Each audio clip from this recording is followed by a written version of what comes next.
la relation entre le prince Andrew et Charles III est au plus mal. Et pour cause, depuis maintenant plus d'un an, le roi tente d'expulser l'ex-mari de Sarah Ferguson du Royal Lodge afin de réaliser des travaux de rénovation. Mais malgré de multiples relances, le père de Béatrice et Eugénie d'York ne semble pas prêt à quitter les lieux pour s'installer dans une demeure plus petite comme Frogmore Cottage. Lors de l'émission royale exclusive du Sun, l'historien et biographe Hugo Vickers a évoqué la situation du second fils de feu Elisabeth II. Le prince Andrew n'a pas été condamné pour quoi que ce soit, son lien avec l'affaire Epstein, note de la rédaction, mais il a donné cette interview ridicule, à la BBC, note de la rédaction, il est très impopulaire et il n'accomplit pas les devoirs royaux, commence par déclarer l'expert.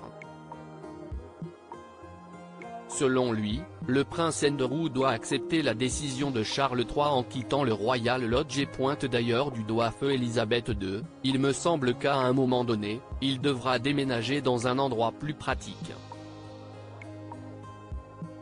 Je regrette que la reine soit morte avant d'avoir réglé le problème, ce qu'elle aurait pu faire. Elle aurait pu lui acheter une maison quelque part où il serait en sécurité et à l'écart, et ce genre de problème ne se poserait pas.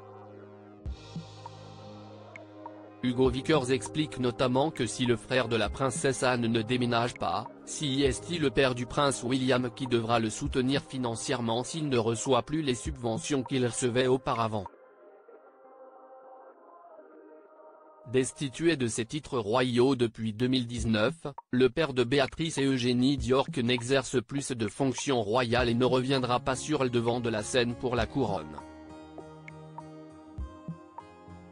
Il est donc préférable qu'il déménage volontairement, affirme le spécialiste. Supérieur à Prince Andrew, retour sur son évolution physique et lit Prince Andrew, son quotidien au Royal Lodge plongé dans le noir. Si le prince Andrew refuse de quitter le Royal Lodge, son quotidien au sein de la propriété est bien triste. Le 31 mai dernier, un ami de Charles III a déclaré au Times, dont le Sun se fait l'écho, que l'ex-mari de Sarah Ferguson passerait ses journées à regarder la télévision plongée dans le noir. Une routine qui risque de s'assombrir de plus en plus s'il n'accepte pas de rendre les clés au roi.